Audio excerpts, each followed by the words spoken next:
স্থায়ী ক্যাম্পাস, কলেজের সংস্কার, পোষ্য কোটা পুনর্বহাল সহ বিভিন্ন দাবিতে বিক্ষোভ করেছে সিরাজগঞ্জ, রাজশাহী, গাজীপুর, ময়মনসিংহ নটরডেম কলেজের শিক্ষক শিক্ষার্থীরা।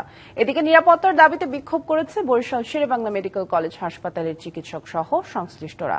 আন্দোলন বন্ধ না হলে শনিবার থেকে কর্মবিরতিতে যাওয়ার ঘোষণা দিয়েছেন তারা। সিরাজগঞ্জের শাহজাদপুরে রবীন্দ্র বিশ্ববিদ্যালয়ের স্থায়ী ক্যাম্পাস নির্মাণের দাবিতে অনেক দিন থেকে আন্দোলন করে যাচ্ছে শিক্ষক শিক্ষার্থীরা। এরই ধারাবাহিকতায় বৃহস্পতিবার দুপুরে সোয়া ১ ঘণ্টা যমুনা সেতুর পশ্চিম প্রান্তে মহাসড়ক অবরোধ করে রাখে শিক্ষার্থীরা। ফলে বন্ধ হয়ে যায় যমুনা সেতু দিয়ে ঢাকা থেকে উত্তর ও দক্ষিণাঞ্চলের যান চলাচল। শিগগিরের ডিপিপি অনুমোদন দিয়ে ক্যাম্পাস নির্মাণের দাবি পূরণ না হওয়া পর্যন্ত কর্মসূচি চালিয়ে যাওয়ার ঘোষণা দেন শিক্ষার্থীরা।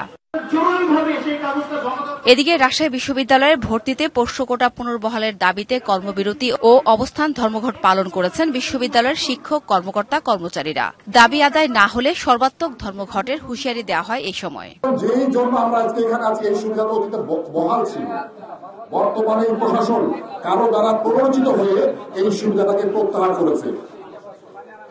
এই প্রত্যাহারকৃত সুবিধা আমরা চেয়েছি পুনর্বহাল মাত্র।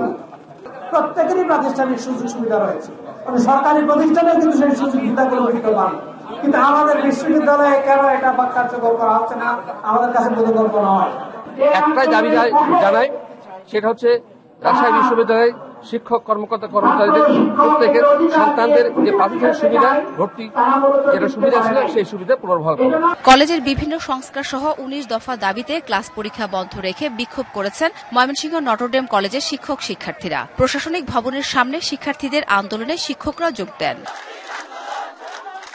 অন্যদিকে জাতীয়ভাবে স্বাস্থ্যখাত সংস্কারের দাবিতে শেরেবাংলা চিকিৎসা মহাবিদ্যালয়ের শিক্ষার্থীদের চলমান আন্দোলনের মধ্যে পাল্টা বিক্ষোভ শুরু করেছে হাসপাতালটির কর্মচারীরা। সব কর্মকর্তা নিরাপত্তার দাবিতে সকালে ক্যাম্পাস থেকে বিক্ষোভ মিছিল বের করে হাসপাতালের চিকিৎসক, নার্স এবং কর্মকর্তা কর্মচারীরা। শুক্রবারের সমস্যার সমাধান না হলে শনিবার থেকে কর্মবিরতিতে যাওয়ার ঘোষণাও দেওয়া হয়েছে। দুই পক্ষের বিক্ষোভে হাসপাতালের চিকিৎসা ব্যবস্থা পুরোপুরি বন্ধ রয়েছে।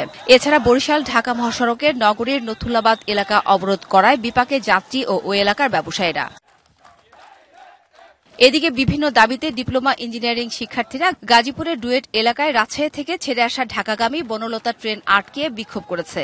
এতে প্রায় ৪০ মিনিট উত্তরবঙ্গের সঙ্গে ট্রেন চলাচল বন্ধ থাকে। জান্নাত সাথী, ডিবিসি নিউজ ডেস্ক।